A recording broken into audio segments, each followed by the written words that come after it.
When you think about a CEO, especially in financial services, your mind goes to, 45-year-old male, or perhaps even 50-year-old, experienced, has clout networks, and has really made it and has a trail of a lot of successes.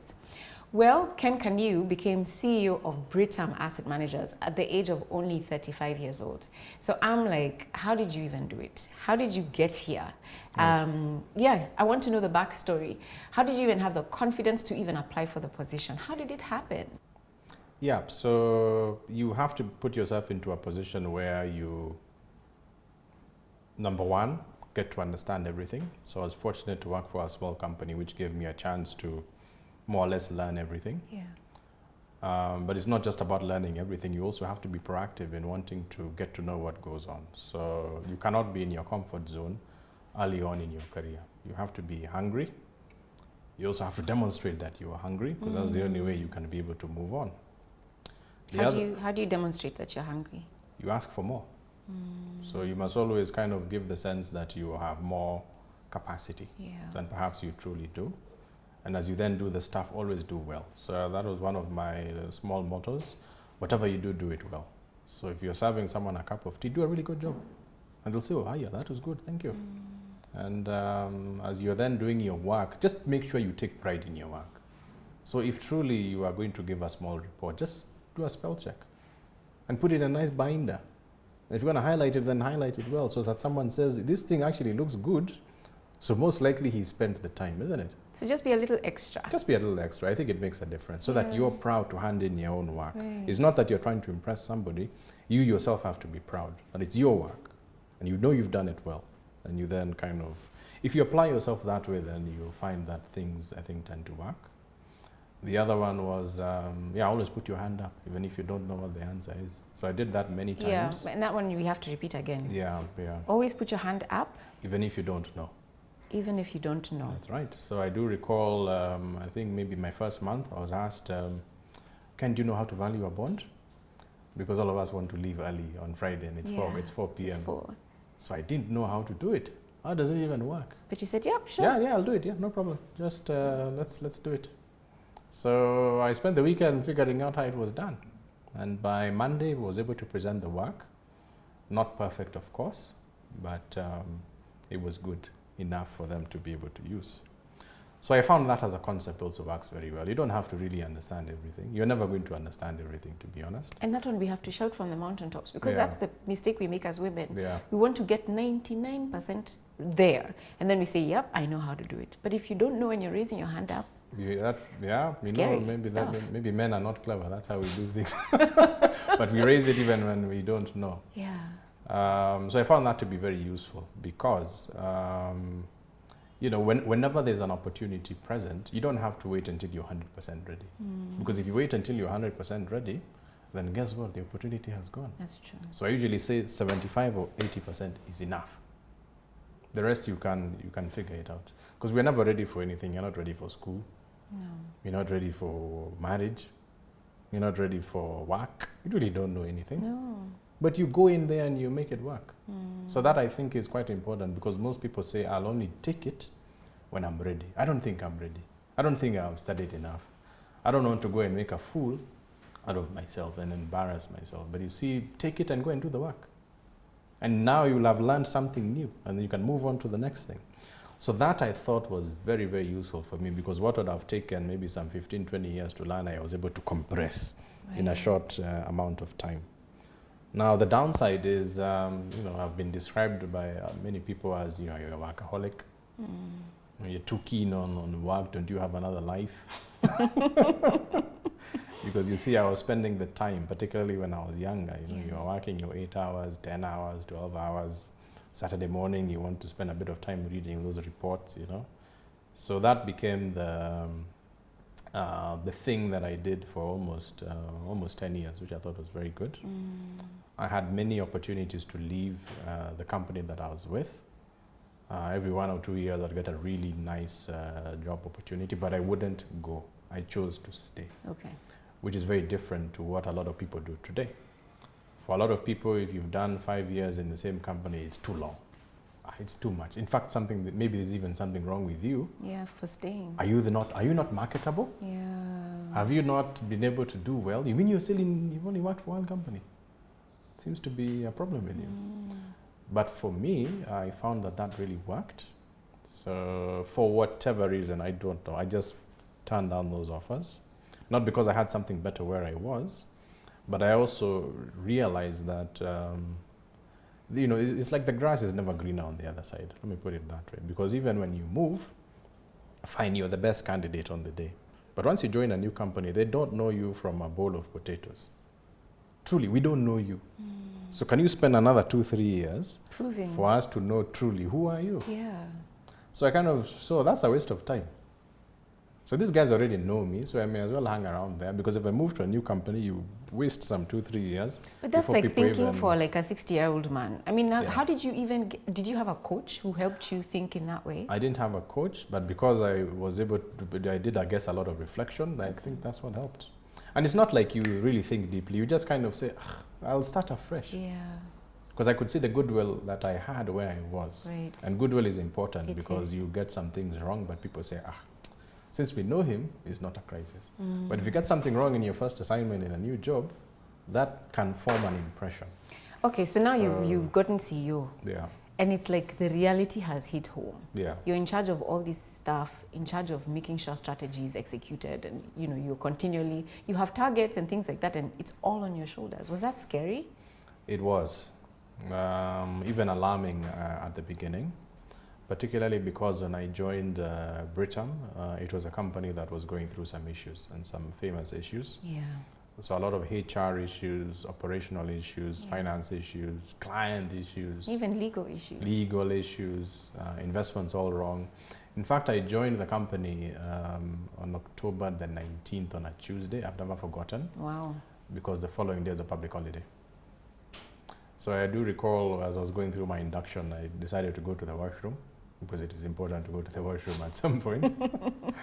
And I just got a haircut, but I could feel my hair standing on end as I looked at myself in the mirror. So I then went home the following day, because it was a public holiday, no work. So I had the time to think and kind of just get my head organized enough to be able to come for the second day of induction on the Thursday. I always say, had it not been for that, I'm not sure I would have even then perhaps accepted. So it's a lot of responsibility. Nobody ever comes to see you because they're happy. So people don't come to see you to say, oh, this is what is happening, it's going great, it's fantastic, celebrations, everyone loves us. They only come to see you when there's a crisis. Yeah. Only for problems. That's when people really come. So we need you to solve this, we're being sued here, this has collapsed, the system is not working, we are just about to lose 1 billion shillings or something like that, or you have some serious tax issue somewhere. Yeah. So you have to get used to that. And I usually joke and tell the guys, when I know you've now come 3 of you, not just one, now I know this is a real issue. Serious. Yeah, and they do that a lot. Yeah. So you have to be happy to problem solve.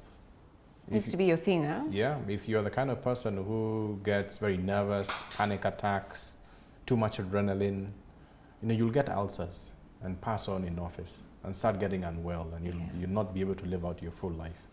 So you have to enjoy problem solving, thinking through, you come up with a solution, you move on to the next thing, because the next thing is indeed another problem. Yeah. So you better be able to do that.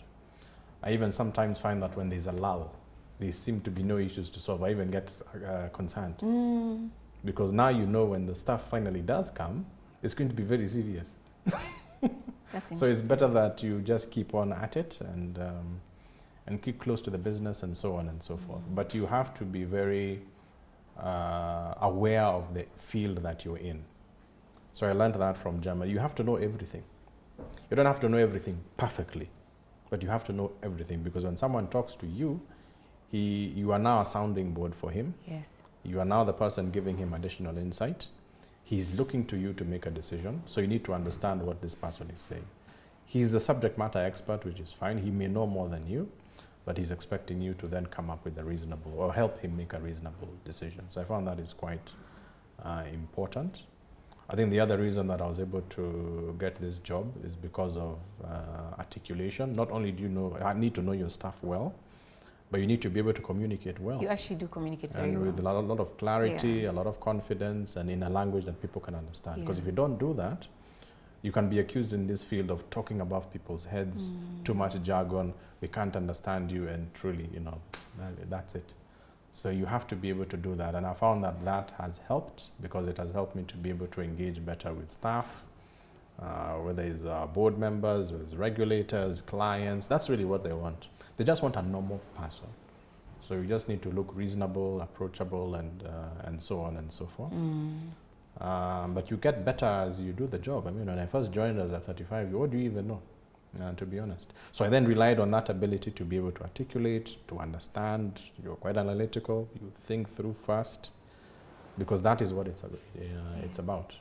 And I do think that I was able to get the job because I was able to demonstrate, not only do you know what you're doing and you can articulate and all that, but you also seem to be able to think through, which I think is a quality they were looking for. Remember, whether you're 35 or 51, when you are in a board meeting, as an example, and you're presenting some output, at that point, it doesn't matter how old you are, or whether you are male or female, or whether you're African or Asian. What matters is the output. Does the thing make sense or not? So people forget who you are and where you've come from and all that. Once they look at the report and say it is good, then they say it is good and you're 35, very good. But if it is bad and you're 35, it is because you are 35. So the thing also better make sense. So that also made a big difference. And now people are able to trust in your judgment and so on and so forth, because they know before you bring something, you've taken your time to think through and so on and so forth. So you have to, there are no shortcuts to that. So consult, think through, know your stuff, get the exposure. If you don't do that, it's not going to work. You'll be put in a situation where truly you'll feel naked. And how, and you truly feel, I don't know what I'm talking about. And people are very quick to see, this person doesn't know what he's talking about. So they immediately then lose confidence. So it has to be that way. So you have to recognize you are the figurehead of the company, you're the face of the business. So the way you look, feel, talk, you really have to be deliberate in that. Otherwise, it doesn't work. Even for you as yourself, you'll say, this is just, it's not for me. This is not for me, it doesn't work, and so on and so forth. And so with all of that, the problem solving and you know, just the responsibility that's there, how do you decompress? How do you exhale? Well, first, I'm lucky that I'm a man, let me put it that way, because men don't really take things seriously, which I think is great. So I'm able to leave the office, and you've left the office. It's as simple as that. And you've left everything there. You kind of leave everything, not fully. You'll always get these phone calls and emails, but you need to be able to compartmentalize, which I think men are quite good at. It's a gift, So you simply say, I'm now done. I did what I could. I find it fascinating, by the way. And you move on with life, so I find that is very useful. But you see now, I sometimes feel I'm always on call, because now you're working, you're CEO, you're on call, isn't it? As soon as I get home, because I'm married, there's another regime there. So again, I'm forever on call, isn't it? My father as well, so I'm always on call. So I like to take and engage in activities where I'm none of those. I'm not a CEO, I'm not a father, I'm not anybody's husband. So I'm just doing other stuff altogether. So, you know. What are those things? So as an example, I used to do a lot of sports when I was younger. So now I took up golf maybe some 7 or 8 years ago. So on the golf course, I'm nobody's father or husband or CEO. And it's such an equalizer, golf. So I'm just there. You don't have to play well, but you are doing that, isn't it? I like to catch up with friends. I find that always quite useful, because now you can completely discuss other things altogether. When I get an opportunity, I also like to travel. I find that quite useful. When I can, though I know it doesn't look immediately evident when you look at me, I do then go to the gym as well. So I find that also is useful. But anything, running is great. Anything that you can do where you are none of those things that I spoke about, for me is very refreshing and energizing, and so on and so forth.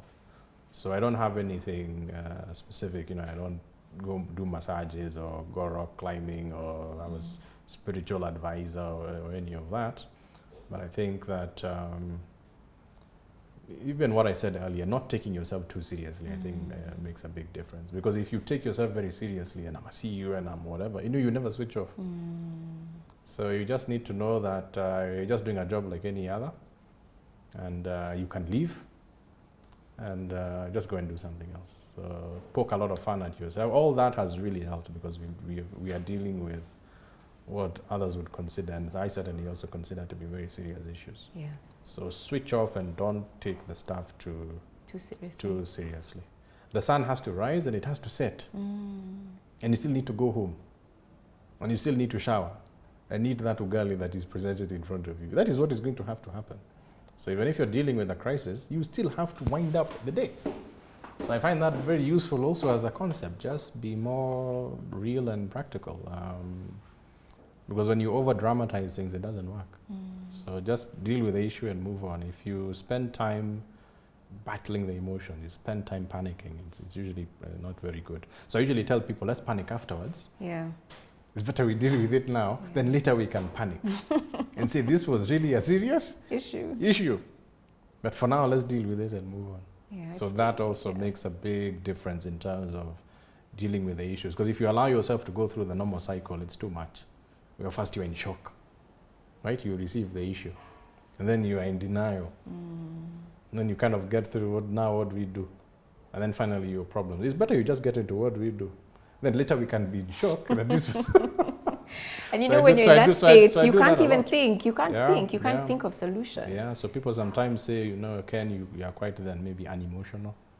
You're kind of just getting, can't you appreciate that this is say, let's first deal with it. Because actually I have another one coming. So later people then say, actually that was a better approach than going through the whole shock, denying, panic, and finally getting into the issue. So that doesn't work at home, by the way. That's not a good methodology. You're supposed to be first shocked. Yes, and go through the emotions. Go through the emotions. That is what works. But in a work environment, that doesn't work. Okay. It really doesn't work. You will really be caught up and in summary, you'll make the wrong decision. That's what I believe. If you go more on emotions, you'll battle.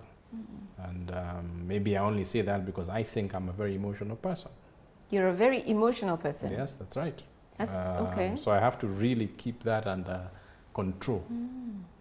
That doesn't work in a role like this one. It works in some areas when you are then trying to inspire people and be confident and all that.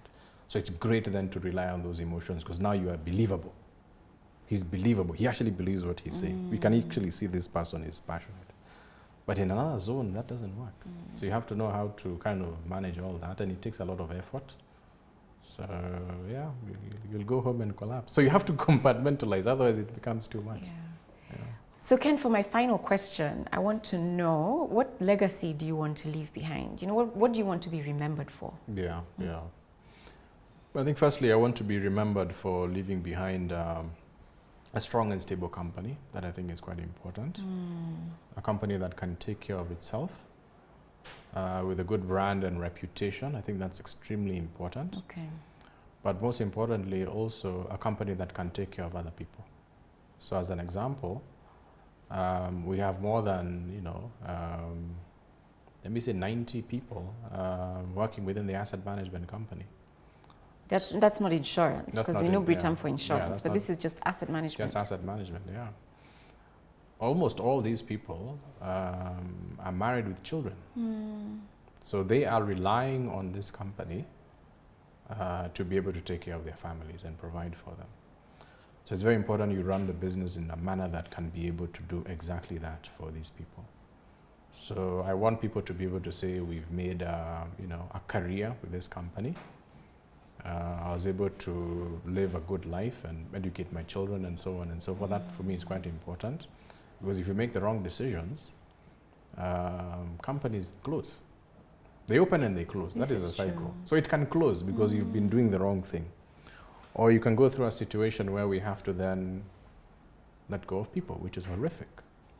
So you have to be able to do things in the right manner, in a sustainable way, so that you then do some 10, 15, 30, 50, 100 years. That's truly what I want. So I try to do everything in a very sustainable manner. Okay. Thinking about the long term, because if you don't do that, then it won't work. So that's truly the legacy that I want. Reputation is also very important, not just for the company, but for me as well, so that you can then be able to grow the business and grow your customer base or whatever it is. So in summary, you just want to go from here to here. I know it sounds very simple to put it that way, but that is what you want. You entered here, it came out here. That is really what I want at the end of the day. So it's not going to go like that. That's the way this thing works. So you have to be able to put in the time and the work and recognize that it takes time to do these things. There's no flash in the pan, there's no miracle or whatever. But if you get the things right at the bottom, then it has to be able to go up. Yeah. So get the right people, make sure they themselves are leaders as well who can contribute and think through, so not just robots. If you do that, then you are likely to succeed. So that is the kind of legacy that I'd wish to leave the day I leave this company.